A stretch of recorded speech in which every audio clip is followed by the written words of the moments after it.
Hello there, Beelzebuds. Welcome back to another episode of The Devil's Cut, a podcast about all the things that go bump in the night. If it's spooky, scary, or spine-tingling, we're here to talk about it. I'm Matt Young, your resident man-boy possessed by a devil, and I'm here, as always, with the skeleton everyone should want in their closet. Eric Rossi. How are we doing tonight, Rossi? We're good. We the shackles are off. Yes, we've pretty much started every episode. I think like the past 3 or so, like with like we can talk about things, but we're just so excited, and that's what we have. I think we mentioned it in last week's episode. So bonus points if you heard us talk about what we were going to be doing tonight last week. We're coming at you with not our usual breakdown of any one particular movie. We're going to kind of just chime in on a lot of the stuff that we may or may not have done an episode dedicated to, but we couldn't anyway, you know? Yeah. For struck work purposes. This is our strike list. This is all the stuff we watched and we felt needed mentioning for better or for worse. Mostly for better, I think. I don't know. I got some opinions on a few of the things on our list. A few. That's not many. I don't know, man. We'll see how it all shakes out at the end here. He's gonna get us canceled. The strike just ended, and we're gonna get fucking canceled.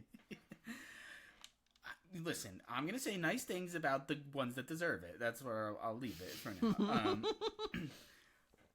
So I don't know, where you were thinking of going first, but I think I want to get a big one out of the way because I gotta get it off my chest. You gotta release. I have to release. I think the first thing we gotta talk about it's like the biggest event of October, Five Nights at Freddy's. Oh god, we gotta talk about Five Nights at Freddy's. We're getting canceled. Huge movie. So Blumhouse's, I think, biggest financial success, right? Like, I think it's their new, like, their cash cow. Yeah, they're Avengers. We're gonna get the Freddy cinematic universe coming out soon. Goodbye, Conjuring. Watch out, Megan. Here comes Freddy Fazbear. Here comes Freddy. Well, you know what? We could have a Megan Freddy crossover, which actually could. We wouldn't. Or that could be something. Please don't. I didn't say it would be good, but it would be something. It'd be something. Megan would kick Freddy's fucking ass. Especially the toothless Freddy in this fucking movie. But yeah, it actually was a really big success. So it had a budget of $20 million. And it made, so far, for US and Canada, $136 million.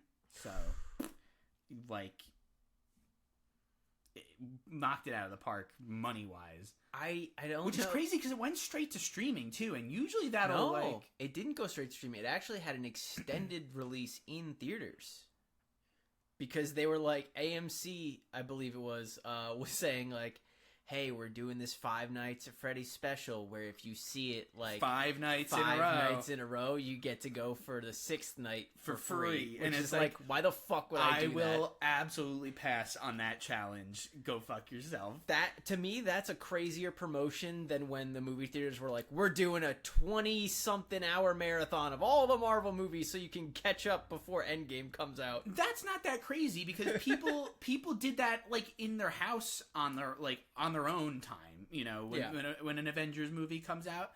So seeing them all in theaters, like, that's fun. You could camp out, you watch all the movies. But why would I pay $20 a night plus snacks if I choose to go? It's like over $100 of movie tickets.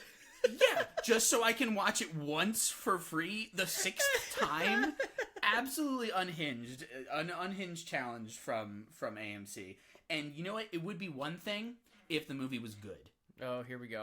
It would be one thing to watch it 6 times in a row, the 6th time being free, if the movie was good. But this movie, you know what? It's not that it's bad that makes it bad. It's that it is like an aggressively mid movie. That's what makes it bad. Yeah.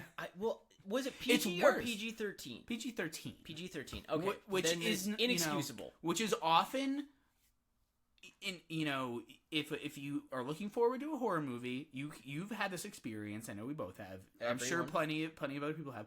You're looking forward to a horror movie, and then you find out right before you're about to go see it that it's rated PG-13, and it just turns the whole flavor of the movie for you, because it's going to be toothless. It's going to be like, we can't really be too bloody. We can't be too scary lest we terrify the 13-year-olds. Yeah. And it's just like it totally ruins. Not that every PG-13 horror movie is bad. There's plenty of good ones, but man, does it really like taint my view of it going in when I find that out. I feel like it happened with Megan, and we loved Megan, but I did have like a negative tinge in my brain going in, because it's like, it's not gonna be that good. Yeah. But I mean, I feel like with Megan, at least, you and I we even said in the episode where it was like, you can see the edges of the rated R cut. Where it's just like okay, that you cut that a little short. You put the different camera in over here for that shot. Because it was, and that's how a lot of them start, right? They start rated R, but then the studio's like, nah, we need the middle school money. Yeah. So let's cut out all the fun stuff and ruin it for everybody. Like those teens, like those middle schoolers ain't gonna go anyway. I can't even remember anything that happens in Freddy's that would make it PG-13 versus PG. Well, that one girl does get bit in half. Okay. But it's mostly silhouette. Like, it's mostly shadow cast on the wall that you see. There's some blood, some violence. But that's the problem. It's like...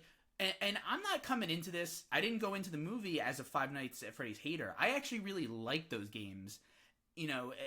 As wild and varied in quality as they are. I like them. I like the idea of a creepy night shift at an abandoned pizza parlor. I like the juxtaposition of the cute animatronics that are actually kind of sinister, enough by themselves, but now they're coming to life on their own and trying to murder you. Like, I like that. Yeah. I like the whole idea.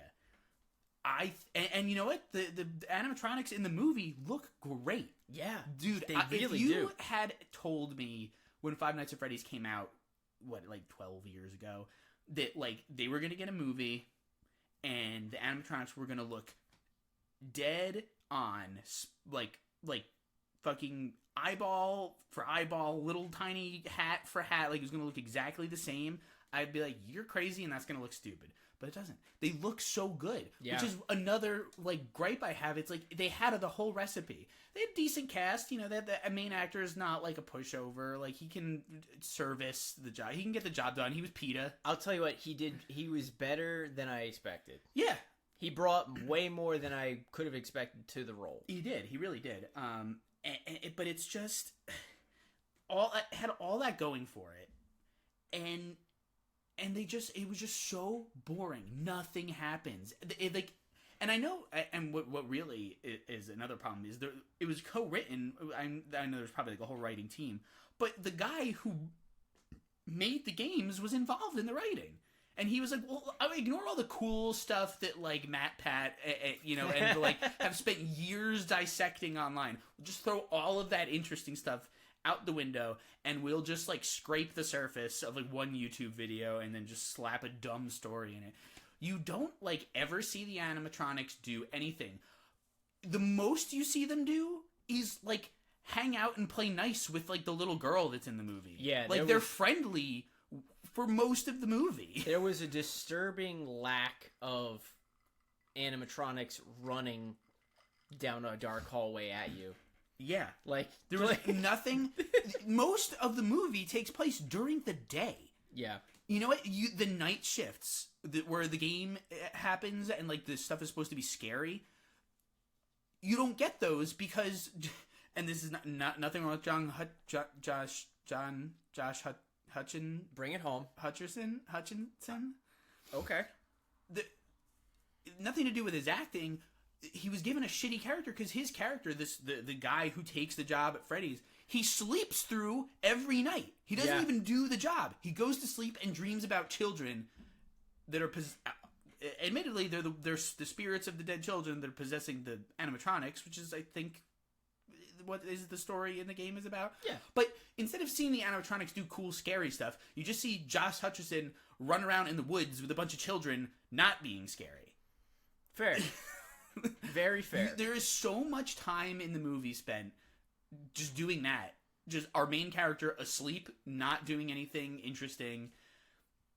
All to service some like weird plot about like his younger brother getting kidnapped when they were kids, and now he's like hung up about it. That's why he like beats the shit out of the guy in the beginning of the movie because he thinks he's like abducting a kid.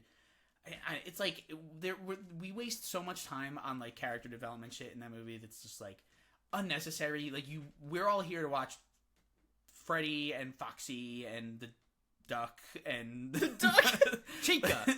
I think she's a chick. Well, probably with that name. We're all here to watch them eat people. Yeah. And there is so little of it. And you know what? Matthew Lillard is great. Stealing the show. And even that is not enough for me to say that. I just don't understand how people are like loving it. I've seen so many rave reviews. People, you know, like fellow horror content creators, like Twitch people who like make livings off of like playing these games, and they're like, it was so fun. Like, I had no idea it was gonna be this good. And I'm like, what movie did I watch like some weird cut of it? Like Devil's Advocate, I'm with you. I thought it was like lackluster. I was expecting Five Nights at Freddy's, and it was so incredibly tame that I feel like we barely got 1.5 Nights at Freddy's. But yeah. That being said, it's a bunch of days at Freddy's. Yeah, it's a bunch of days at home before Freddy's.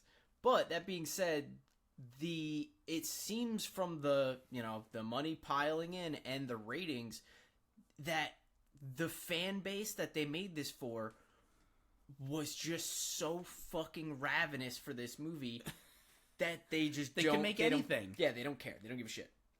And I'm not saying they don't give a shit because they're like, oh, we love this bad movie. But I think it's more so like, yes, we finally got a movie. Let's support the ever-loving shit out of it so we can get more movies. I don't like that mentality. I think but you know what? I guess the problem is you can't like not support it because the studios aren't going to take the correct lesson. They're just going to go, oh, that's a dead property. Not like, oh, we did that property wrong. Yeah. They just go, oh, it's dead. Let's buy another thing. It's just such a shame. I hope we're going to get a sequel. Absolutely. Because they teased it, and also there's no way it made so much money they're gonna milk it as much as they can. I just hope we get something more interesting because, like I said, it's not that it's a bad movie. It's worse. It's so aggressively mid and boring. It's so dull. I just wanted to sleep the whole time. Like nothing happens. The kills aren't that interesting. There's like there's subplots upon subplots that mean nothing and go nowhere, and it's just like I would rather go to the theater. I'd pay to go watch just like projected videos of Markiplier 5 nights in a row and get the 6th night free than watch that movie ever again. Now, this is coming from two, 30-something-year-old guys who don't have any children. I have heard specifically from people who brought their kids who are into Five Nights at Freddy's who are like, yeah, my kids were really into it. It was a good stepping stone getting them into Five Nights at Freddy's and getting them into horror movies. So like it's not a total wash. It's just it was not for adults. Matt's frowning right now because I'm not even going to allow that excuse that it's a good intro to horror. It's not. In fact, we're eventually going to do a little kid horror episode where I'm going to I will come back to this and I will describe so many movies that are a better place to get your kids into horror than Five Nights at Freddy's. If they like the games and they want to know more about the games, I guess put it on. I don't know, but I wouldn't watch it if I were you. I'd put it on and leave the room. Now that I got that off, I feel like I can complain a little bit less about some of these other movies. Let's hit a highlight. Let's we want to go high this time? Yeah, we went low. Let's go high. All right. Well, what are you thinking? How about you take the lead? Voyage of the Demeter. I had a lot to say on the last one, so you can go for it on this one. Yeah, let's talk Voyage of the Demeter. The Last Voyage of the Demeter, directed by Andre Orvidal. Awesome.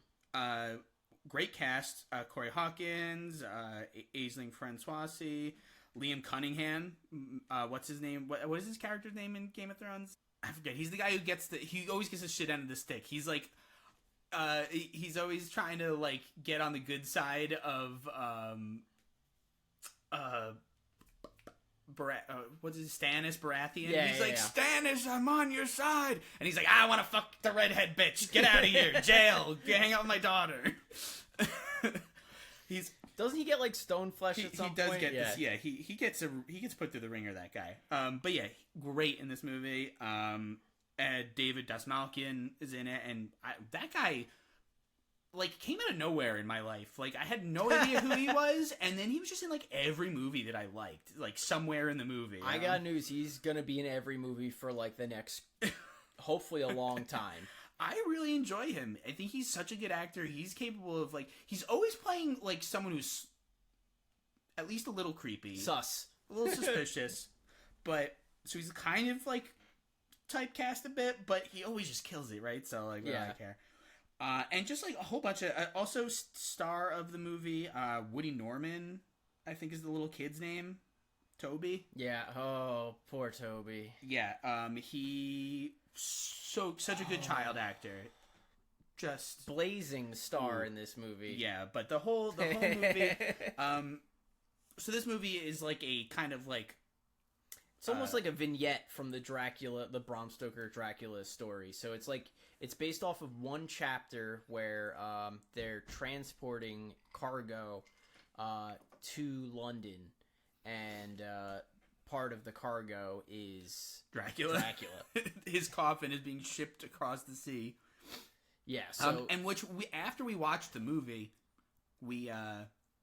I went and grabbed our copy of Dracula to see how long this chapter was, and it is so short. It is like 10 pages out of like a couple 100-page like epic vampire tale. Well, because that chapter is all told in like Ship captain's logs, yeah, right? Yeah, just like the movie kind of is framed around the captain's log, voiceover.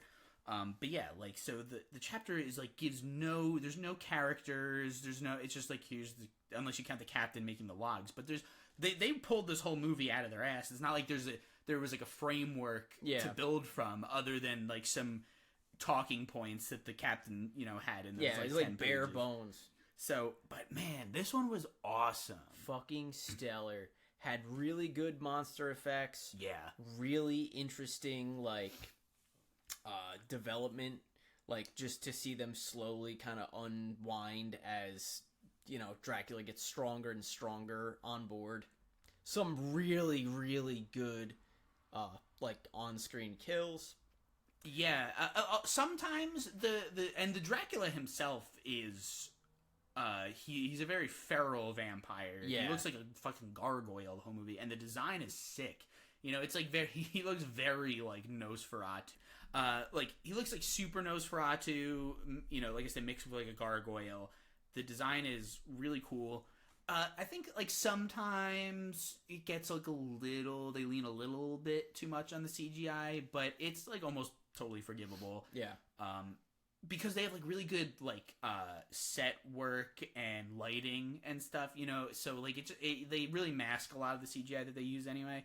It's a good one, dude. It's kind of a slow burn. Really? I was gonna say almost opposite. I thought it was like really well paced because like almost every night somebody's getting picked off. So it's not like there's nothing and then the very last scene is like everybody dies. No, I think it does take like a little bit for the deaths to start happening, but that's not like a bad thing because the characters are so well written and well acted. You're just interested in the story to the point where like I just wanted to find out what was going to happen with the main character. He's like a doctor. Like, was he going to get along with the crewmates? I was like, oh, and then Dracula's going to show up. I totally forgot that's what's going to happen in this movie. When the characters are good enough that you like forget that a horror is gonna happen, that you to forget them. Dracula is also like a main character. Yeah, I think that speaks very highly of the writing and the cast. So I loved it, dude. I would watch it over and over. It's such a good looking movie. Yeah, literally the only like nitpicky little tiny itty bitty nonsense complaint I have is that didn't get to see enough ship labor. I love me a not good even a nitpick. That's like a weird love. Like, give me like some Moby Dick ship labor. Give me like a nice boring day of them pulling ropes and fucking scrubbing and swabbing. You could just watch Master and Commander like four times, you know? I think that's what I needed. I needed like 2 screens at once. I'll watch like a third of The Last Voyage. Then I'll just like check into some other pirate movie where they're doing ship labor. Come back. And then just when I'm like, yeah, I could really see... Let me get some more hoisting in here. You know what I'll do? I'll make you a custom cut of the movie where I'll just find other movies with ship labor and I'll just kind of splice it in different parts. A night will end, someone gets killed by Dracula, and I'll just drop in like 4 minutes of footage from Pirates of the Caribbean. And yeah, that's fine. Just like a nice super cut of like I'll drop in like a boiler room scene from Titanic, and you're like, what the fuck is going on here? But yeah, I thought that movie fucking slayed. It was really fun. It was good. Huge recommend. It makes a good case for like maybe trying to extract like a couple other like vignettes from similar tales. Yeah, more from Dracula. The movie does sort of end on kind of a not a cliffhanger, but sort of like we can make another one. A transition, yeah. If you like it, we could do this again. Yeah. You know, no boats this time, but we'll, you know, but you know this guy. Yeah, really good movie though. I guess trigger warning if you're like sensitive to child immolation. Yeah, if you don't like kids burning, then you might want to steer away from like the tail end of the movie. Some of the best like daytime vampire death I think I've ever seen. Yeah, like vampires burning in the sun. A really good. My God. They do a really good version of it in this movie. Really good vampire stuff. You know? I'm not one of those people who like got burned out on vampire things. I just kind of was like, yeah, I like vampires, and now they're starting to do a lot of bad stuff, and we're getting a little saturated. But it's been away for a while. It's coming back though. Vampires. I'm starting to see a lot of Twilight merch show up inexplicably. They're gearing up for that Twilight for remake. Another. They're gearing up for another. No, I'm not even joking. Like that's, no, that's it's in a the show. works. It's a show. Oh Jesus Christ! I think it's an HBO Max show.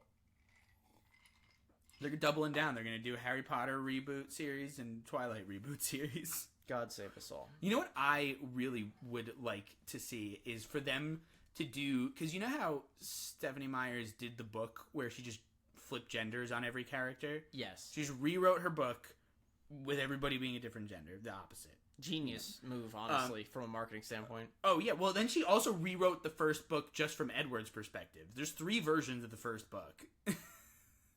Bonkers. Talk about milking it. I would love to see them redo the first movie and find the best, like the closest, like give us female Robert Pattinson, and honestly, you could just cast Kristen Stewart as Edward. Like, I would. That sounds like an SNL skit, but I would love to fucking see it just for the comedic value alone. I believe the female or the male version of Bella is Beaufort Swan. Get the fuck out, Beau Swan. But yeah, go check out Last Voyage of the Demeter. You'll have way more fun than Five Nights at Freddy's. So now let's take it back down again, because this was a movie that I really didn't know what to expect from it, and it has good source material that like is directly implanted into the movie. But man, this was another just like meandering nothing burger movie. Dear David. Oh, this is way worse than Freddy's.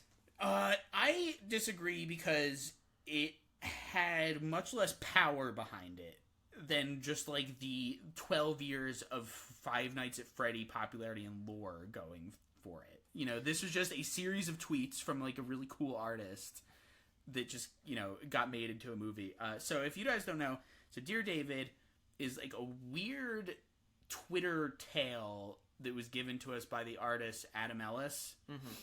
Really, really good artist. You should follow him on all his pages. He's funny, hilarious. as fuck. He's so funny, fucking funny, and his art is so good, so funny, and his art just keeps getting better, dude. Yeah, evolving at an amazing pace. Yeah, it's really, really good stuff, and he does such good horror comics, like short little, like 3 scrolls on Instagram horror comics, but they're so good. I mean, I know he doesn't write. Like, he doesn't get the, you know, the inspiration for a lot of them aren't from him. He, like, kind of, like, goes on to, like, Reddit and 4chan and, like, finds creepypasta. Yeah, and he asks people if he can use the story, and they, you know, if they do let him, then he makes it. But he interprets them so well, and they're so scary, even though his art's very, very stylized and cartoony. I don't like to use that term because it's kind of, like, puts an artist in a box. Feels derogatory. Yeah, but it is. But it is. It's very like animated and stylized, but it still just works. And so like a while ago, years ago, right? Yeah. He like started these posts on Twitter. Now I don't know if in the movie the movie's about Adam Ellis. Yes, it's about when he was working. He doesn't act in it. They cast somebody to play Adam Ellis, which I think big mistake. I know that he's like very shy and insecure, so like he's not gonna act in the movie. Yeah, he's not a trained actor, but like, I think it still would have been better if they just had him in there. I agree, because honestly, the guy who played him really wasn't that great either. So no, and Adam Ellis is way handsomer. It's true. That's really true. But yeah, so I don't know if the original story as he tweeted it, was he working at BuzzFeed? Yes, he was. So the movie's directly like he was working at BuzzFeed. BugFeed. He was working at BuzzFeed and started experiencing a haunting in his apartment. He was being visited by like the spirit, supposedly by the spirit of this little kid with like a gross dented head. And I don't really, you know the story better than me, so I mean, it's portrayed in the movie like pretty much the same thing. It's like he was going through some shit in his life, and it was, you know, kind of being spurred on by the pursuit of like making this comic. Things were getting like more like out of control in his life, and at the same time, you know, it was kind of like the only thing he had like to hold on to like creatively. So he was just trying to like get that out, and it was getting a lot of fucking attention. And I'd be interested to see if he was posting it on Reddit at the time, but like it was like wildfire. People were like really tuned into this shit. Yeah, you know, a lot of people on both ends of the spectrum, a lot of believers, like, oh, he's really being haunted by this kid, and people who are like, this guy's bullshit, but I'm going to keep up with the... Yeah, Adam Ellis is a surprisingly divisive internet character. Yeah, it really is. Which does not make any sense to me. Like, the amount of hate that he accumulates in real life and in this movie are just, like, cartoonish. Yeah. Like, he's just internet art guy. Please leave him alone. Yeah, it's pretty wild. But the kind of the problem I have with this movie is I'm just more interested in real life Adam Ellis' tweets and stuff. Like, this movie does not, it's just kind of boring. Yeah. Like, the haunting stuff, some of it's like done okay, but for the most part, it's not really scary. The creepy kid's not really all that creepy, you know? And if you're gonna make a creepy kid movie, you gotta, like, get your creepy kid dialed in, right? And I feel like the framework of the reality and, like, his tweets and everything, that they built the story off of are almost... They're interesting because they're just, like, vague, short little like messages from an experience. Yeah, fleshing it out all the way like this, getting the showing full us behind the scenes. That it kind of like unravels like the interest in the mystery. It kind of makes it like super like mundane. Yeah, you're seeing too much of it, and none of it's really that interesting. Yeah, it's like a bad monster reveal. It would have honestly been better if they didn't like push the horror movie stuff. Like if it was just a love story with ghosts in it, you know? A Crimson Peak, where like if it was actually like an examination on mental health, and like, you know, at the end there is no like haunting and it really is like maybe in his head, or like it could have been saying something, but the fact that it really also they try to examine mental health, but just the overlay of like there is actually this creepy little kid that they have to solve that mystery, like burn the bones of the kid, you know, they have to like figure out how to actually deal with it. Kind of takes the wind out of the... It cheapens the rest of the material. So I just felt like they were trying to go for too many things, and none of them really land. It was also very boring. Like, just not enough, like... Even at the highs of the movie are like still like real, like you're like, meh. It also doesn't benefit from having like, there's no real gore to be had except for like, what did the one kid like get choked on like a TV remote or something? Yeah, something like that. It's like, and even that didn't really look that great. So they just like shot for a bunch of things and missed all of them, and so it's a shame because like I would love for more of his like adaptations and his stories to like get that treatment. I would say the one thing that they did really land on, though, they made Justin Long the his BuzzFeed boss. editor. Yeah, he was like a BuzzFeed editor, like this terrible like industry shithead editor who was like, he was good, the epitome of all of those guys rolled into one. And I have to imagine that guy absolutely not only existed at BuzzFeed, but probably still exists at BuzzFeed. And is benefiting off of everyone else's hard work every day. Yeah, absolutely. Like I don't even have any budget or money, because this went like straight to streaming. Yeah, I don't know anything about this movie. Justin Long was good in it. I do love the scale of like likable Justin Long characters is quickly being like way outweighed by the shitty Justin Long archetype, and I love it so much more. Like the Tusk, the barbarian, the Dear David, the real shithead Justin Long makes me laugh so much. He's so good at it. But yeah, so I didn't hate it as I don't have as strong a reaction to it as I did Five Nights at Freddy's. I think they're very similar. I think it's like you said up top for the for this movie though. It's like Five Nights at Freddy's is coming off of like a really powerful base, and this is coming off of like a very very niche, yeah, like story. Like I didn't even know about it. Yeah, and you follow Adam Ellis. Yeah, and I missed it completely. That's what because I only just like this year started using Twitter. That's why I missed you're not so much stuff. All the things that happened you already missed. I know, and Twitter's dead. It's a husk now. I'm like I showed up and there's just like bones everywhere, and I'm like, what just happened? a bunch of people clamoring to like, please give me money. All right, well, yeah, so that's that. You can skip it. You probably don't even know where to watch it because nobody watched it. You don't need to. You don't need to anymore. You see it, you're scrolling through Peacock or whatever, you see it, skip it. Go watch a YouTube video about it. You'll feel better. Yeah, it'll be waste much less more time. Interesting. So, what do you think? You go next. What are you feeling? Let's hit a horror comedy. Yeah, that sounds we got good. to see The Blackening together before we moved in here. Oh, yeah, The Blackening. This was quite a pleasant surprise. Not that I thought it was going to be bad. I just didn't know about it.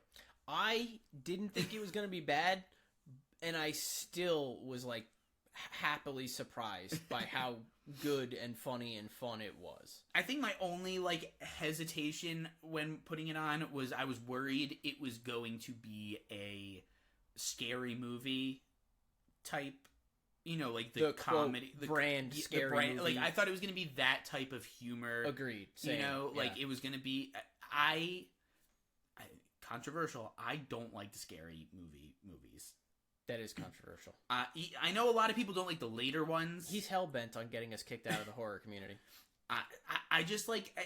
I understand there's definitely nostalgia baked into it. The movies are not as good as everyone thinks they are. True. Just, they're not that good. It's a lot of nostalgia. Whether or not they're still good, you know, I'll let people have it. Look, I just don't like them. That kind of humor never spoke to me. I mean, it doesn't age well either. But No, I will die on the hill of Scary Movie 2 is very, very funny. Tim Curry is in it with his super long prosthetic nipples in a disgusting scene that is so fucking funny. There's good stuff here and there, but on the whole, I don't like them. They're not for me. Not great. I'll let everyone else have them though. But we can agree they're not as good as everyone thinks they are. But the Blackening was really good. But Blackening was really good. It wasn't that kind of humor. It was, you know, it's hard to, like, you know, we're two white guys. Kind of hard for us to speak to a lot of the, like, experiences that are being drawn from in this movie. But we can definitely, as two people who have seen enough horror movies, we understand that there is, like, such an insane amount of tropes surrounding just your average black character. We even talked about it in Thanksgiving. Yeah. How we thought that guy was written so, like, normal human that it was like to its benefit. Like, it wasn't like this stereotype of some crazy black dude. It was just like a normal fucking guy. Yeah, it definitely the movie is playing off of just completely played out untrue depictions of African American people in horror movies that have just been, for whatever reason, they still, like, to this day, continue to be used. Yeah. Don't know why. At least, like you said, at least we're getting, like, little glimmers of, like, whoa, maybe we, like, can write normal people like they're normal people, right? Yeah. But this movie is playing on all of that. It's about a group of, like, I don't know how many friends were there, like, you know, like 6, I think. 6 or or 7. Like a group of friends who are all going to stay at this, like, cabin that they've rented out in the woods. Just party for the weekend. They're doing a Juneteenth party. Yeah, that's it. That's the fun thing about the movie is it's like probably the only Juneteenth horror movie, I would imagine. Yeah, that I've ever heard of. And they all go there and they start getting, like, picked off by, well, 2 of them arrive early and immediately get, like, picked off by some unseen slasher type killer, right? Mm-hmm. Then everyone else shows up and it sort of, like, becomes like a Saw movie for, like, a little bit where they're getting, like, they get locked in a room and they have to, like, solve a puzzle or somebody's gonna die and there's TV screens and voices. It reminded me of The Collector. Yeah, a little bit. But the whole movie is played very lighthearted. Yeah. It's the actors are all, like, so good. So the film was directed by Tim Story, and it's starring Grace Byers, Jermaine Fowler, Melvin Gregg, ex-Mayo, Dwayne Perkins, Antoinette Robertson, Shinqua Walls, Jay Farrow. I mean, it's just, like, they're all so good in their roles, and they again, because they're just normal people and they're written that way, it's extra funny because they're, like, acting like normal, how normal people would respond to a horror scenario, right? So because, like, the movie's lighthearted but horror things are happening to these people, their very normal reactions are funny because they're, like, instant, like, they're like, oh, we gotta get out of here, like, the first thing, they're all behaving very realistically. And it's just, like, the comedy comes from just them knowing. They're like, listen, you know what happens to us in horror movies. You know, it's... There's one scene that was really funny where they make, while they're playing that, like, game of death, where they make everyone suss out who's the blackest, and they're all coming up with these excuses for, like, oh, I'm not that black. I voted for Donald Trump twice. Yeah. And they're like, all right, you can get out of here. Yeah. But also, because they have to decide, like, who's gonna die, and immediately their first response is like, well, no one's going out there. That's crazy. Yeah, that's crazy. Why the fuck would we do that? It's really funny, and you know what? The movie does have like a pretty good twist. It's Yeah. got like a legitimate like surprise at the back end of the movie, and also there's just funny like the way like I forget the character, but one of the characters, this chick, she like gets high accidentally. She like takes too much medication from like the nurse chick, like gives her something, and she takes too much of it. And then she starts like she turns into like a kung fu like prodigy, and she starts like beating the shit out of like one of the killers. It's really funny. And the moments where this movie wants to be a horror movie, I think really work. Yeah, for sure. They're like they're able to maintain tension. They're able to like subvert your expectations. Yeah, just because it's a comedy. You know, they weren't like slouching in the horror side of it. It's still it's a legitimately funny, like really funny, good horror comedy. It's like I like would watch it again in a heartbeat. Totally recommend like anybody watching it. I mean, there's gonna be like some things where just like if you're not an African American person, if you're not a person of color, there's like some cultural references, you know, that you're just like, you know, not gonna necessarily be like in on, but like you can still appreciate the movie. I don't think it's like an exclusionary movie. You know, it feels. I mean, like I feel like 90%, if not more, of like the references, the jokes, and everything was very, you know, tangible to me. Like it wasn't stuff where I was like, ha ha ha, I don't know what I'm laughing about. Like it's pretty like normal, accessible culture. It was a really good movie, very surprising.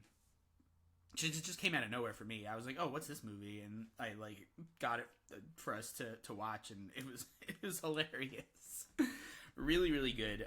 That's a big recommend for me.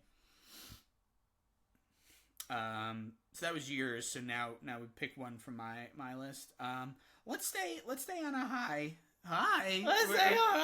Let's go through puberty a second time, guys. Oh man, that's staying in. Yeah. Let's actually. You got another stinker? I got nothing but heat over here. Yeah, we got a stinker here. Actually, no. We'll go with what I was originally going to go with. Let's talk about Cobweb. Oh. Yes. Cobweb was awesome. But it really, I feel like it kind of like snuck in, and like I don't know anybody who is talking about it or who saw it. I mean, because of the strike, you know, people couldn't promote. True. Shit, yeah. It came close. Out thick in the strike. Yeah. It was like end of September, early October. I'm pretty sure we talked about it in our September-October roundup a little bit. Just saying like how excited we were for it, and man, it fucking delivered. That movie was fucking awesome. Had style, had good execution. It may not have stuck the landing visually at the very end. There was a lot of CGI and some bad stunt coordination, but the rest of the movie was so fucking fun and cool that I think it really like wraps everything together enough. It also is starring the kid Woody Norman, who was like the star of Last Voyage of the Demeter. Like he like killed it in that movie, and then we like the next day watched this movie and we're like, that's the kid from Demeter. That's Toby. It's Toby. He's here. So this movie. Oh well, I actually just read in the IMDb trivia. So first of all, Seth Rogen produced this movie. It's his first horror movie that he's ever produced. Also, Luke Busey's first movie ever. Oh yes, we got a Busey. We saw that Busey in the in the like preview screen when we were watching it on. You see this kid and you're like, that's a Busey. Yeah, instantly. Those jeans are powerful, dude. That's like a triple level denim jeans. Though they're so thick on that kid. It's like Canadian tuxedo level jeans. But this is the from the trivia, and this might be why nobody was talking about this. So it says, the movie was notoriously undermarketed with virtually no advertising by its studio, despite having heavy-hitting producers such as Seth Rogen and a generally overall positive response by critics. The film opened in July against Barbie and Oppenheimer. That's a tough time That's a tough time to be a movie. I mean, at that point, yeah, why the fuck are you going to spend the money to promote the movie? Yeah, no one's going to see it. People were double fisting Barbenheimer. That's a shame. I hope it gets a re-release in some way, because that movie is an absolute unsung hidden gem for, like, Halloween. Yeah, it's so good. So Cobweb is about a little kid who thinks there is monsters living in his closet and in the walls of his house, and his parents vehemently deny this, all the while acting very creepy and suspicious. The most suspicious parents of all time. The cast is killer, so we already know the kid's great, right? But the father in the movie is played by Anthony Starr, Homelander himself, the milk-drinking Homelander, so we know he can be intimidating and creepy. He was such a good scary dad. Perfect scary dad, dude. Perfect scary dad. Perfect scary dad. He sold it 100%. And the mom, oh, bless her, played by Lizzie Kaplan. I have just such love for Lizzie Kaplan. I think she is like such an underutilized actress. She should be in everything. She's so good. And she should definitely be in more horror stuff, because she was great in this. But she's also one of my favorite, like, horror performances of, like, all time is her as Annie Wilkes in season 2 of Castle Rock. And for me to be, like, that, like, happy with a portrayal of Annie Wilkes that isn't fucking what's her name? Oh man, how can I forget the name? Kathy Bates. For anybody to even try and touch Misery and it not be Kathy Bates, like, that's like a almost insurmountable hurdle in my brain as far as I'm concerned.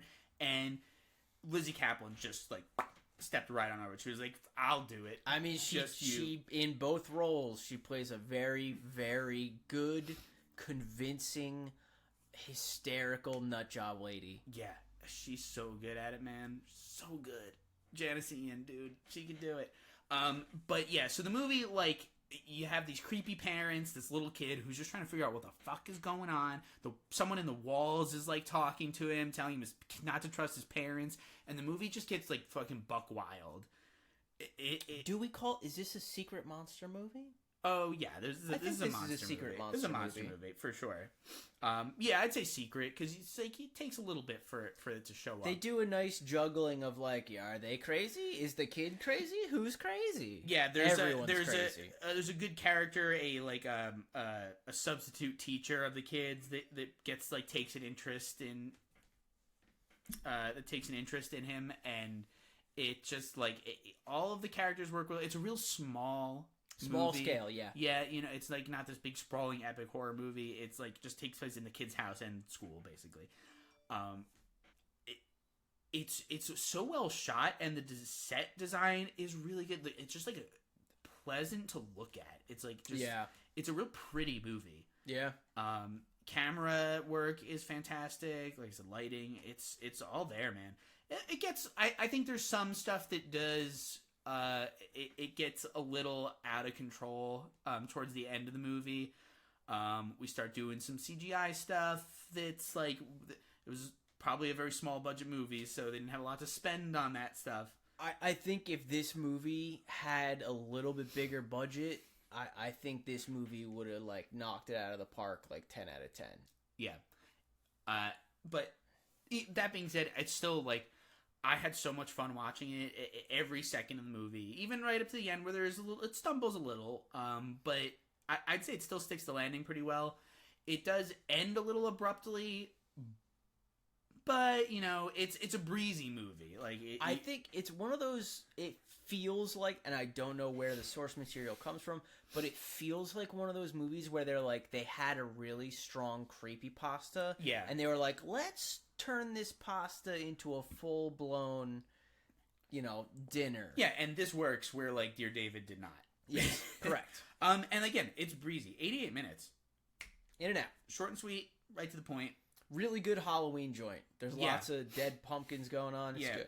Really, really good Halloween watch. Like you know, trying to like just it's season. You know, you want to pop something on real quick. You could do a lot worse. You could.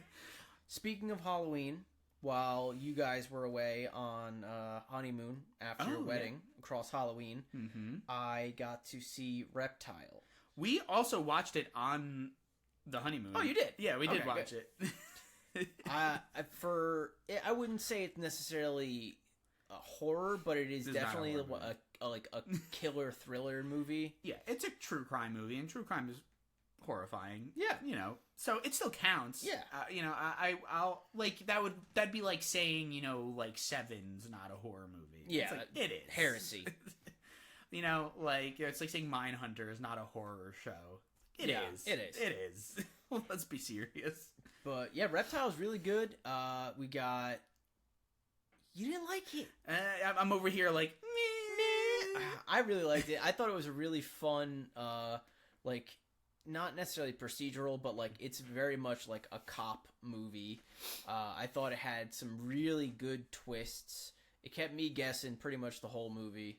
Yeah, the movie is about, it's got Benicio del Toro is the main character, like Tom Nichols. He's this, like, gruff detective, like homicide detective. And he is investigating the murder of this one guy's girlfriend. The guy, Will Grady's played by Justin Timberlake, who's really good in this movie. Surprisingly good. I mean, the whole cast is really good. For the most part, I'd say it's got Eric Bogosian. You know, we've been watching Interview with the Vampire, so we've seen a lot of him lately. Yeah, he's really good in Succession too. And Alicia Silverstone. Alicia Silverstone is rocking like it, dude. Just jettisoning into like the Scream Queen category with all of the horror movies. I don't think I've ever seen like such a career as to disappear for so many years and then just come back and be like, I only want to do horror movies. Give me the sickos. No, she was really good in it. She was super fun in it. She plays the cop's wife, and she's just enough like convincing like paranoid person and also like badass like a cop's wife. Like, yeah, you know what? The movie is it's about this gruff detective played by Benicio del Toro investigating the murder of Justin Timberlake's girlfriend. The whole time, Justin Timberlake's kind of under suspicion, but he like plays a really good, like earnest, like I'm just guy. trying to cooperate. Yeah. So it's a mystery. My problem is that I liked the movie a lot. The murder was pretty gruesome. Very gruesome. Yeah. My problem is with the back end of the movie. I did not like the ending. I didn't like the reveal of the mystery. Because for me, I'm without spoiling too much, I like my serial killer movies or murder movie. I just want it to be a scary.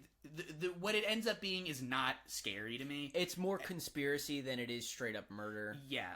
So when it becomes like when the murder mystery turns out to be something like that, it just feels like too mundane and like not really that interesting to me anymore. Mm-hmm. So it just kind of for me, I was like, that's it. So the big reveal, was like a letdown instead of like, oh, I didn't see that coming.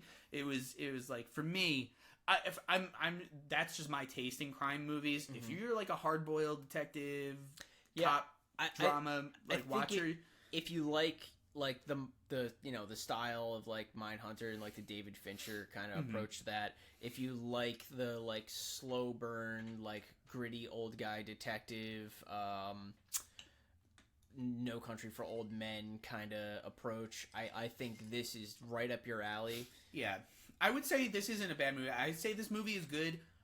It just wasn't the one for me. Yeah. It fell a little flat for me, but that's total personal taste. Don't let it, that's all me. I think this is like a 4.5, if not like, I think 4.5 is out of 5 is pretty solid. I'll divert or you know, I'll defer to you for this one because, like I said, it's not for me, but I understand that it was like a pretty solid movie. It had me for almost all of it. Yeah. You know, just dropped me at the end, you know, because it was for other people. To switch gears to a different murder mystery, on Halloween we got to watch Haunting in Venice. Oh yeah, I forgot this one was on your list. This one I loved. Great. I think this is probably, well, I mean, I haven't seen the middle Poirot movie. Let me tell you, I've seen it. This one's better. I can believe it because I loved it a lot more than I liked Murder on the Orient, which I liked. Yeah. You know, for anyone again who doesn't know, so Murder in Venice is part of a trilogy. I don't know if there's going to be more, but there's 3 now, so it's a trilogy. Based around the Agatha Christie character Hercule Poirot, who's this walking talking mustache detective who's not an actual detective. He's like Sherlock Holmes type, where he's like a detective but not paid by anybody. Yeah, he's not a cop detective. It's he's his like hobby. a private eye. Yeah, it's his hobby. He's just so good at solving mysteries that he's too good to even work for the police. You know, they have to outsource to him. A really fun character. If you like Sherlock Holmes types, you're right at home with this guy. I think, what is the actor who plays him? Do you know his name? I do not. Let's take a quick pause. What I liked most about this in particular, and we kind of talked about it when we did our other roundup, it delivered in like a much smaller package than the previous 2 films. Murder on the Orient and Murder on Death on the Nile. Death on the Nile. They were both such like sweeping, grandiose like visuals. This one was much more contained. It was like a single location, similar to The Train, but even The Train, it was like you had all these shots of the train like moving across like the landscape, which was all CGI. Yeah, and I guess I'm assuming you're on a big yacht or something in the... Yes, you're on like a big like river crawler. Yeah. But the cool thing about Haunting in Venice was that it was all contained to one single like location for 99% of the movie. Yeah, but I mean, I wouldn't say it's not grandiose. I get what you're saying, but don't let that diminish. Like, the set work in this movie is so good. You're in this like creepy, rickety building in Venice, so the streets are like, you know, just it's all canals. You know, the buildings are like flooded at the bottom. You can just tell it's all stinky in there. Big stinky. Yeah, so the movie is about Poirot gets like somebody like begs him to take on. Oh, it's what's her name? Tina Fey. Tina Fey's character, who's like this author. She's like, hey, I want to write a mystery book about this person, but you know they're claiming to be a psychic. I need you to come out and suss out whether or not they're really a psychic or not. Or a medium, you know. Yeah. So she brings him in as a favor, and then you know there ends up being a murder, and Poirot is like, "That's it. We're all locked in here. There's no way there's anything supernatural happening. I'm gonna figure out this mystery." And you know, it's all about him going like driving himself crazy, trying to be like, "There's no ghosts." It's really good. I really liked it a lot. There's some genuine like scary stuff. It's not like a full-on horror movie. It is a murder mystery that just has a lot of like ghostly, like supernatural elements. It's a Crimson Peak. It's another Crimson Peak. You know, it's a mystery with ghosts in it. But no, I really like this one. If you've seen the other ones and enjoyed them, and you know we're thinking of checking it out, definitely do it. But you can also watch this movie totally without having seen the others. Yeah. The character doesn't change at all through any of the movies. It's like you said, it's like a Sherlock Holmes kind of thing. It's like if you get the gist of like, oh, he's like the best fucking detective ever and he's got an insane mustache, then that's all you really need to be primed for. Exactly, yeah. So I definitely recommend this one. I had a really good time, and it's the movies are always, these ones are always really fun. Same with like the Knives Out. It's always fun like figuring out the mystery as you go. Yes. Seeing if you can beat him to it, you know, by the end of the 90 minutes or whatever. I thought I had it pegged too. I was like, I know exactly who did it, and then I was fucking It took me wrong.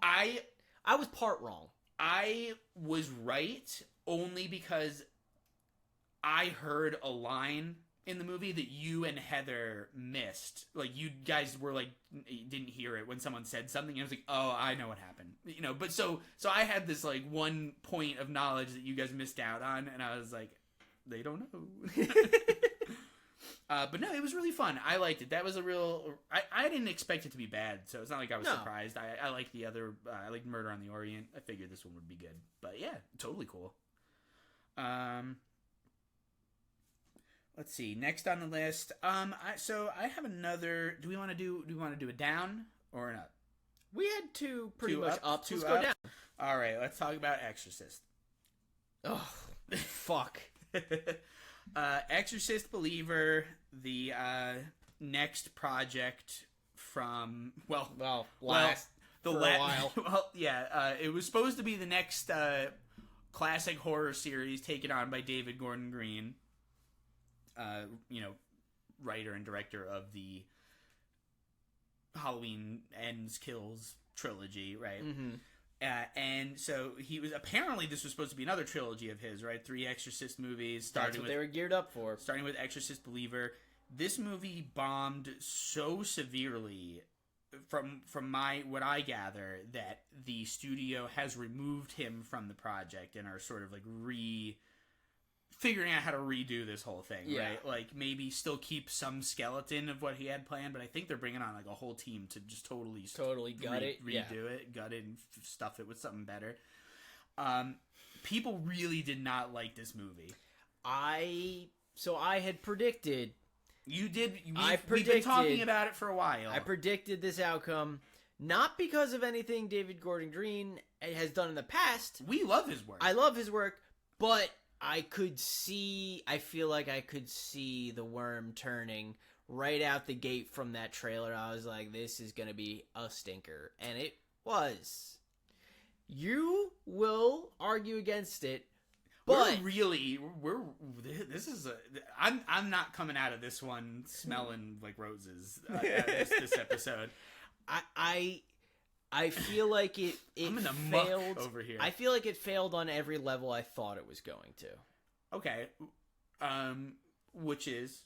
I thought it was a really forced narrative to make this an exorcism, like a franchise exorcism movie. I think we talked about it when we were done watching it. This movie probably would have skated under the radar and made like a decent amount of money and like probably been like just a passable kind of like mid-Exorcist movie if it wasn't roped into the brand. Yeah, so that's my main takeaway and point that I will make is that this movie wasn't bad, in my opinion. I think this movie was a perfectly serviceable movie about exorcisms. I think it's catching way, way, way more flack than it ever deserves because it's, like you said, attached to the Exorcist brand. It's got the fucking theme music in it, and it's got the font, and for some reason, and it's got the actress from the first one, and because of that, people, I guess, have like they're really attached to it. I would say the defenders of like the original Exorcist movie they hold that movie in like a glass case, sacred, which is ironic. It is like a sacred text that movie. I just think like this movie is like I said, a perfectly acceptable, serviceable movie about exorcism. If it was called anything else, like Two Haunted Girls, Two Haunted Girls would be a fantastic title. I would go see Two Haunted Girls. If it was literally called anything else, and you could even just like name the actress could still be in there. You could have just changed her name and said like, oh, this is someone other. She just happens to have also acted in that Exorcist movie that everyone likes. You know, the movie nobody would be talking about it. It would have made a fine amount of money. It would have been a medium. I'm not movie afraid release. to spoil a part of this movie. They put all of this emphasis on bringing in Reagan's mom as like an arbiter of like, you need to do the Exorcist. It's like wicked important. Yeah, like Trust she's not me. an exorcist herself, but she's the one who they go to help resolve the problem. She's like, well, my daughter was shitty for a while. Yeah. So I'll help you figure out. She what gets to do. drummed up as this pro, and then immediately gets both of her eyeballs stabbed out by a crucifix. The second she sets foot into the exorcism, She's like, oh, scenario, look at that terrible possessed girl. Oh, both my eyes. Yeah, she gets her eyes gouged out immediately by 2 crosses, and it's just like, it's so sad because I feel bad for that character because she's acting in the movie. She's acting her heart out. How old is she at this point? And she's killing it. Here's the interesting part to me as someone who's like studied like a decent amount of like exorcism for this show and like Just other personal. Yeah, and like Personal other reasons. like philosophies based on the practice of exorcisms. The movie goes out of its way to undersell Catholicism and kind of make it more of like, hey, if we make this like a multi-denominational practice, it will actually better serve the people who are performing the exorcism and the people who are possessed. Because we can kind of come at it from multiple angles instead of like just like, here's the Catholic God and he's here to kick out the spirits. They make it more of like a kind of like a team effort to go like, all right, well, here's like the Catholicism part, but also here's like all of the other I forget what the exact religious practice. Where are they in the beginning? Are they like in... I'm pretty sure they're in Africa. Well, yeah, but I'm thinking like, were they in like Nigeria? I can't remember off the top of my head. I'm not sure. They're, but the point is that they bring all of these different schools of thought together to do the exorcism, and that is what's like inevitably, or excuse me, that's what's like interesting about it. Is that they're like, hey, like, we're usually like really heavy on like the Catholic God, but like we're gonna try and like do some other things here and bring it all together to make it like a team effort. But like, I think that's what almost like I like that about it, but I think that's what fucks it up in the brand. It's like, no, your whole brand is the Christian God is what fixes this problem. Yes.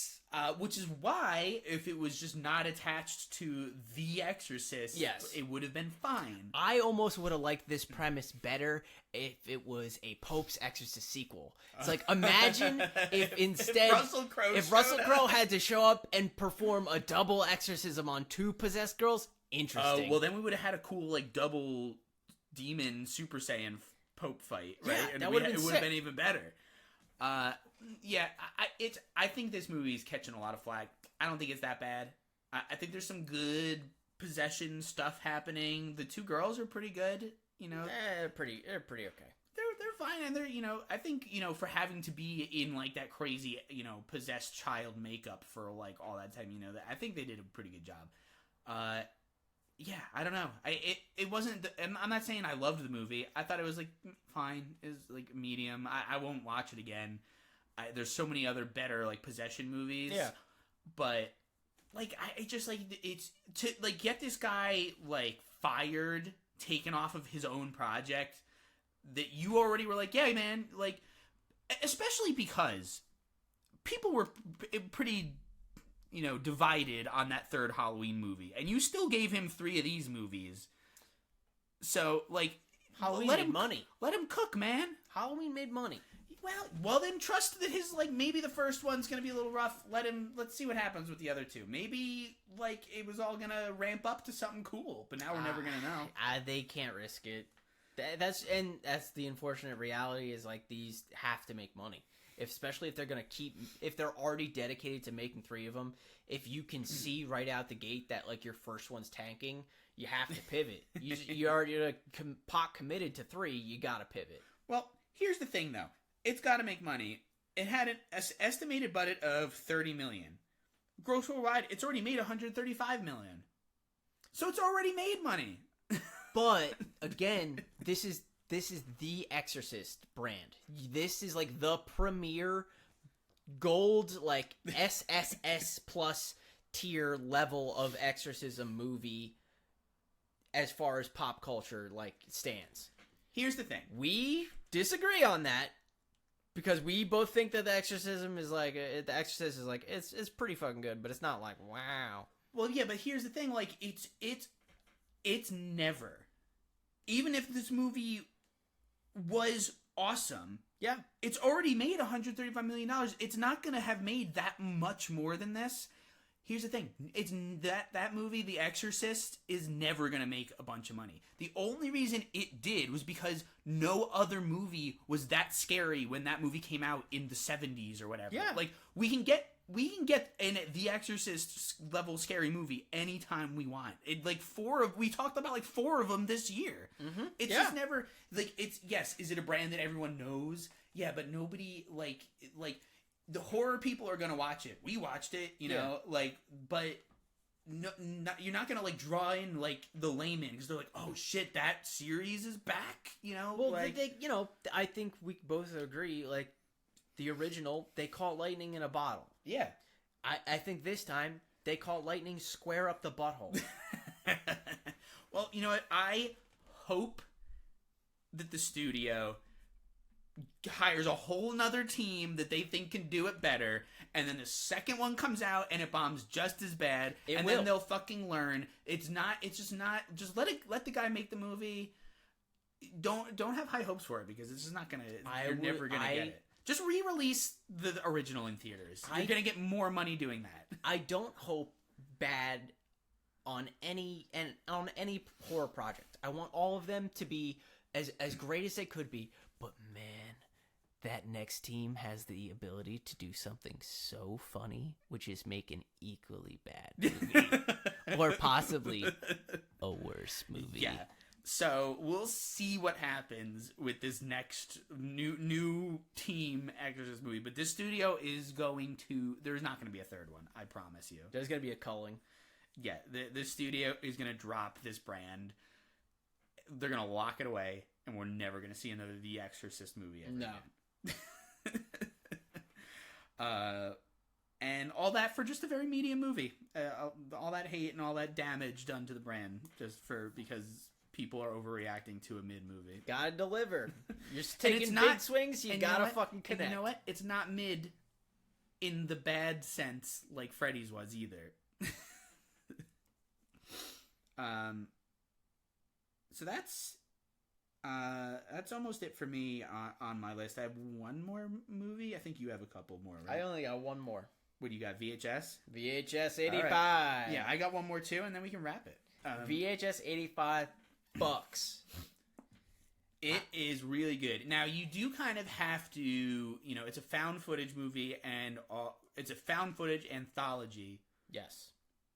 We've had many VHS movies. We have like VHS 1, 2, 3. We've had this new series, which is like based on that. We've had VHS 90. They're like decade-based. The decade-based ones. So we had 94. El Ratma. Yeah, and then this one, which is 85. Yes. Yeah, so you have to like kind of know what you're getting into. They're like fairly low-budget found footage films. All handled by different teams. Yeah. It's anthology-based, like we said. Yeah, and there's usually a like sort of overarching like series of events linking them all together like outside of the tapes, right? Because it's usually about a bunch of people find like some tapes and then watch them all, right? Yeah. And something is happening, in that story, and the tapes are what connects it all.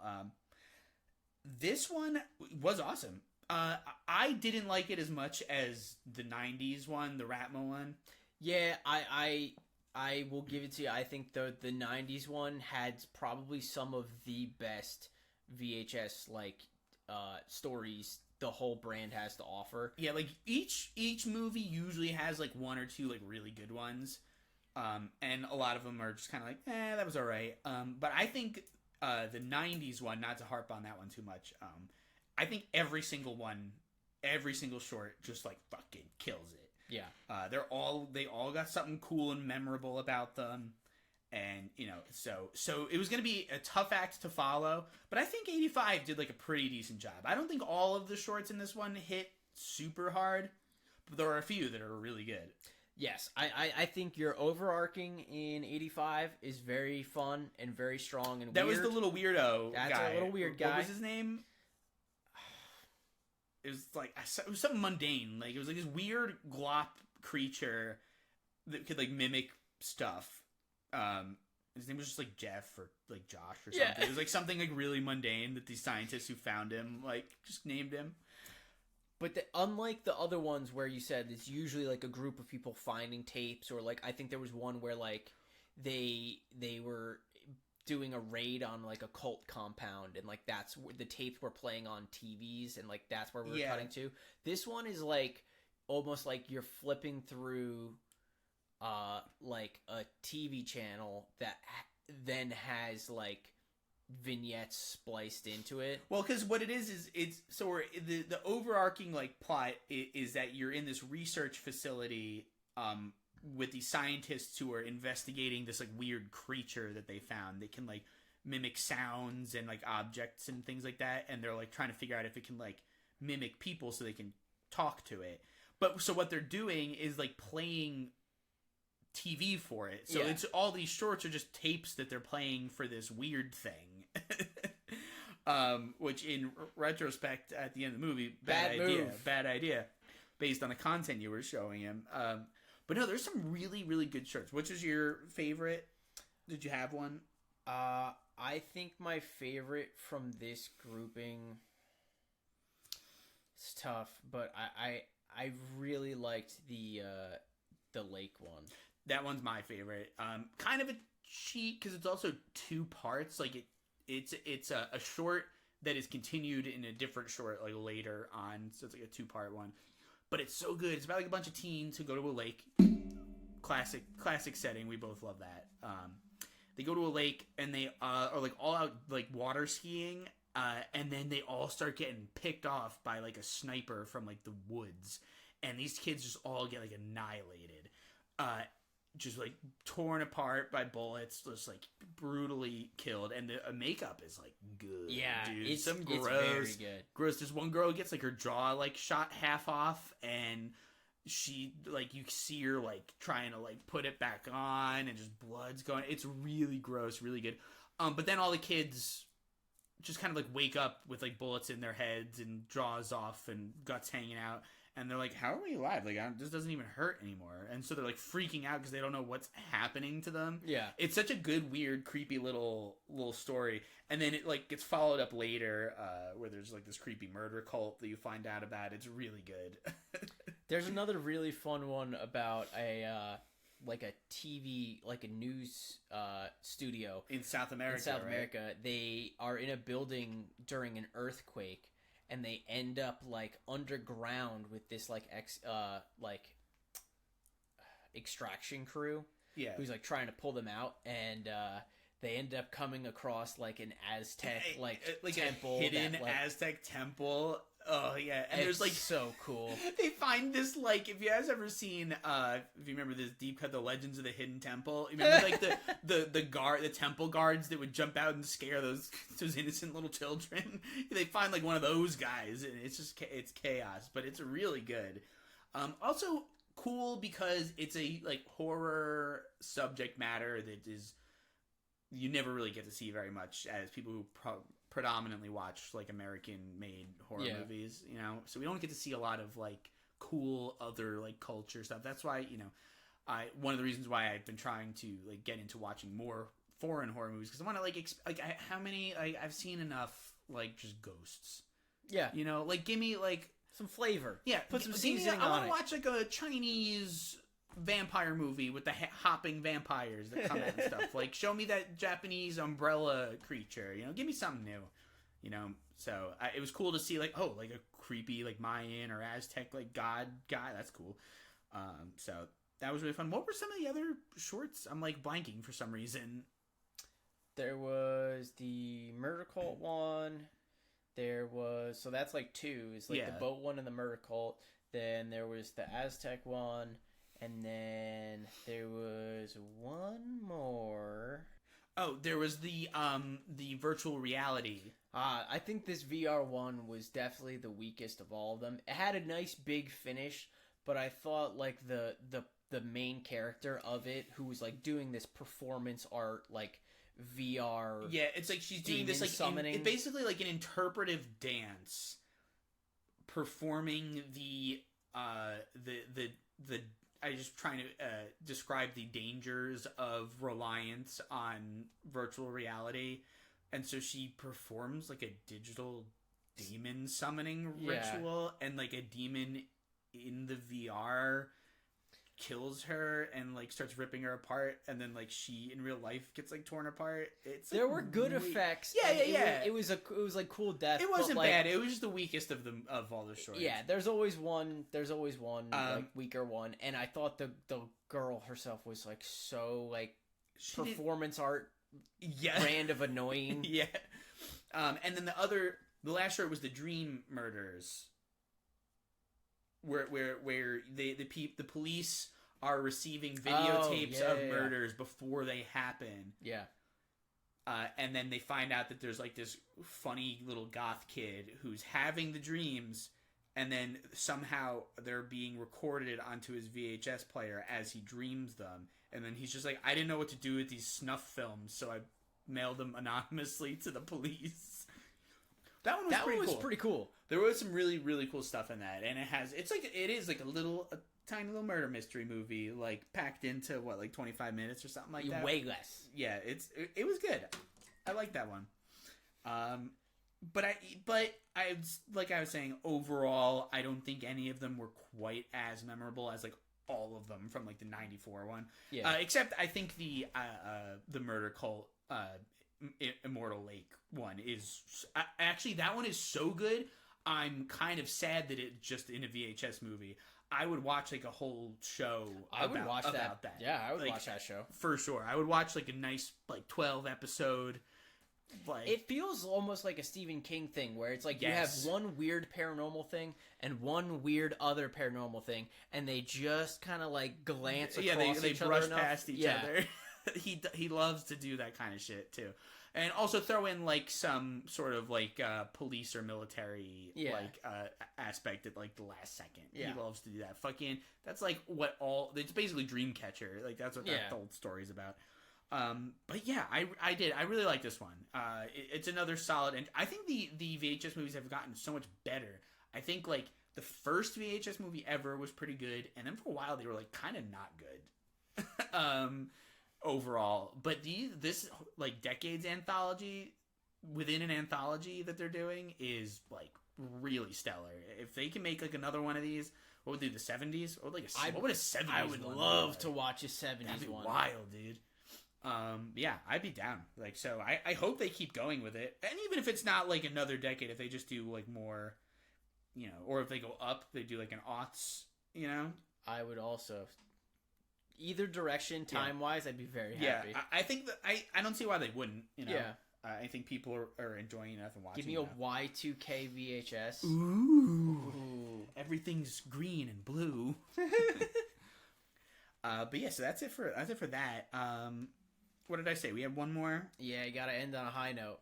Oh, yes, yeah, this is a high note. This is actually, I think, one of my favorites of the whole batch. Yeah. So it's actually called No One Will Save You. No One Will Save You. No One Will Save You. I have misnamed this movie every time we've talked about it on the podcast. It is a tough one to remember. It's kind of just a generic one. They could be.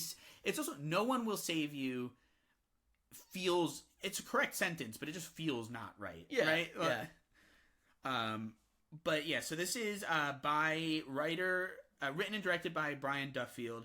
This is a very tight cast, because basically the whole movie is entirely driven by Caitlin Dever, who is, she's so good, man. She's such a good actress.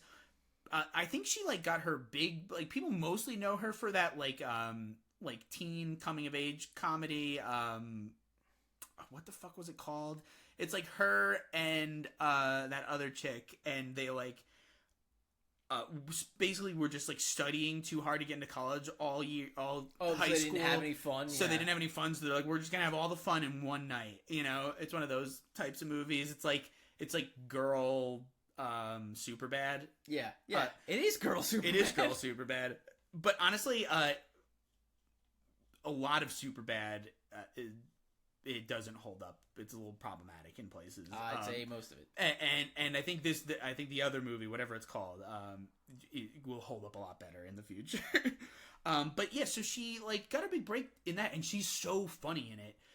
So it's cool to see like, you know, her range, because she's kind of like in this movie, it's like a type of horror that's like different than in, because Caitlin Deavers also stars in this one Netflix show called Unbelievable. We talked about it before, where she plays like a character who like gets raped and then reports it, but then gets like too embarrassed. She gets about gaslit into thinking it was made up. Yeah, and so she takes it back and just says, I lied about it. But she didn't lie. She really did get raped. Yeah. But, and then like everybody in her life like hates her for lying about getting raped, and you're like, wow, this is like awful. And it was based off a true story, actually. Oh God. But she's so like reserved, and it's such a quiet like horror role for her. And in this movie, ironically, is also a quiet one for her, because I think this movie has like 4 lines of dialogue of the entire time. Yeah. But like she's a lot more emotive in this, like. So it's great to see. She has like so much range as an actress. I'm really excited to see what she does like in the future, especially if she keeps doing horror stuff, because I think she has got like, I think she can make some really good movies. But yeah, so No One Will Save You is basically like, the movie starts out in this like hanging out with this like cottagecore chick who is just like living her life alone in this giant house in the middle of nowhere. It's like a cozy YouTuber's like wet dream. This house, right? And she like, you know, is kind of she's like a loner, right? She's like String Lights the person. Yeah, basically. she's like the whole movie. She's collecting little houses so she can recreate like her town in like a little cute cozy village on her table. You know. Yeah, she's like this loner chick. You get like hints early on in the movie that like there's probably for some reason like she's ostracized from the town. The town hates her guts. Yeah, they don't like her, or they're ambivalent about her at best. And you're like, well, I wonder why. And you kind of like have to discover it over the course of the movie, but you don't really get a chance to for most of it, because the first night her house, an alien shows up in her house to just like probe around and explore. And the aliens are, so this is an alien invasion movie, but it's sort of like it's sort of like Signs, where it's like scouts, alien scouts first, before the big guys show up later, and the designs are really good.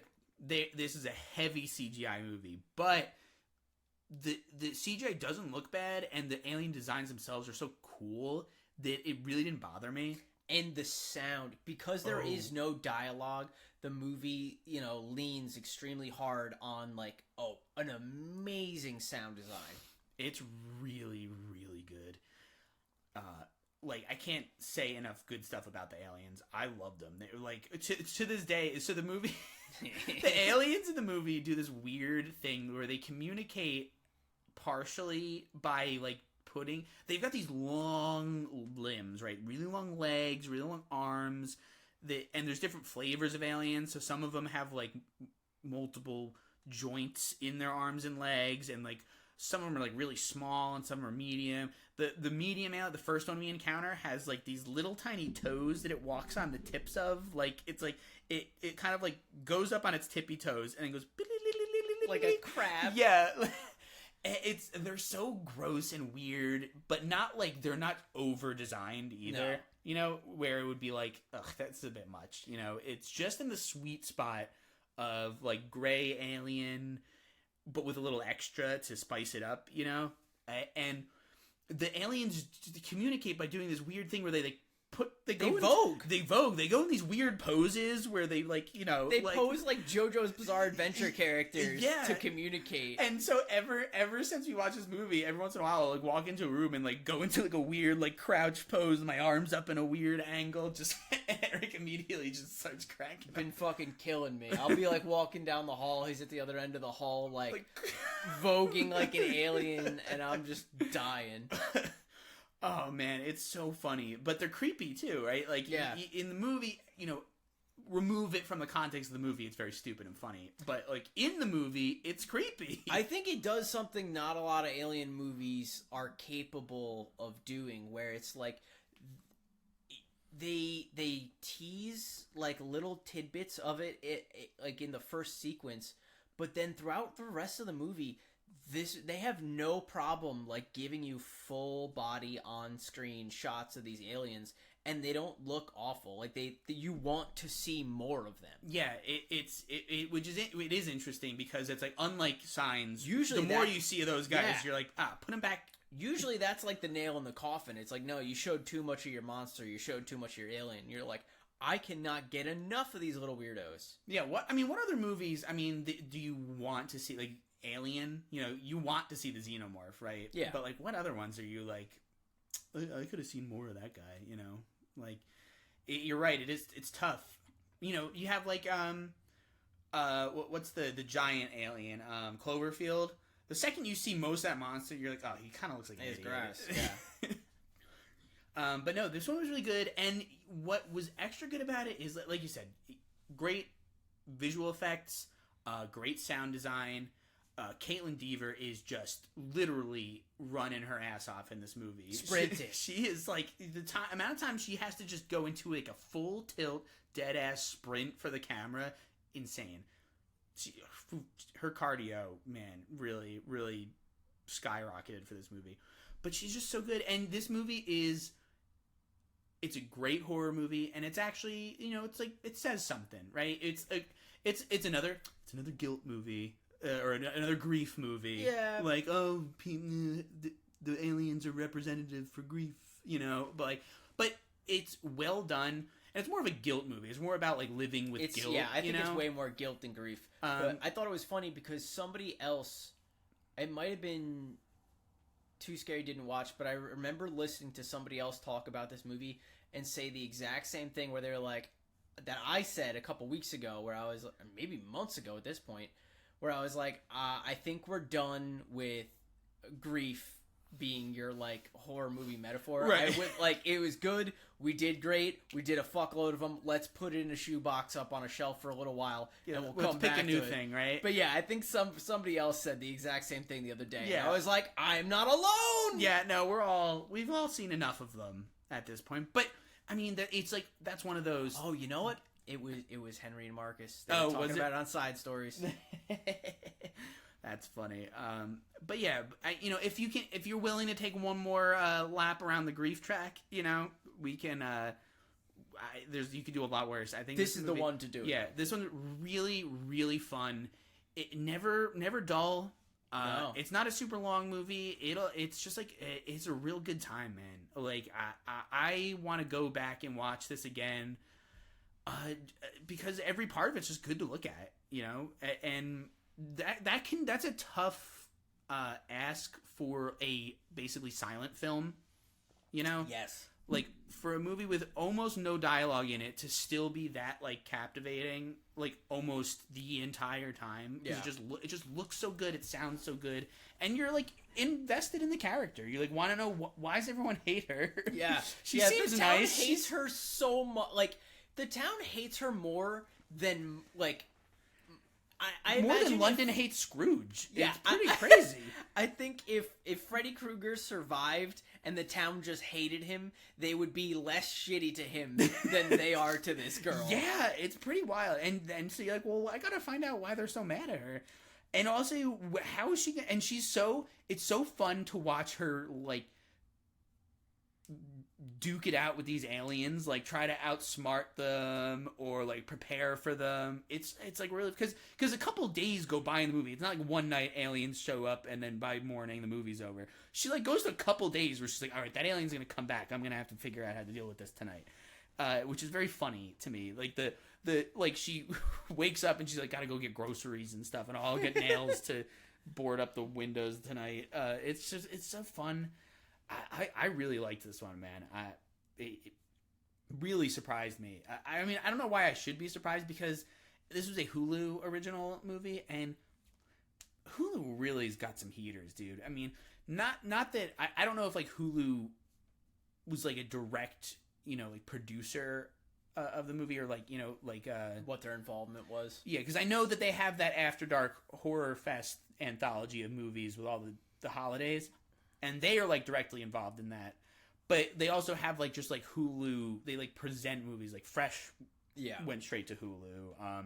Prey went straight to Hulu. So I'd be interested. I mean, I'll have to look into it. I'll be interested to see if that like premiered at like a film festival and they got bought up by Hulu or what it was. Yeah, if it was produced like in their own like under their umbrella or something. Yeah, I'd be interested. But Hulu, whether they produce it or not, they really get good exclusive horror movies.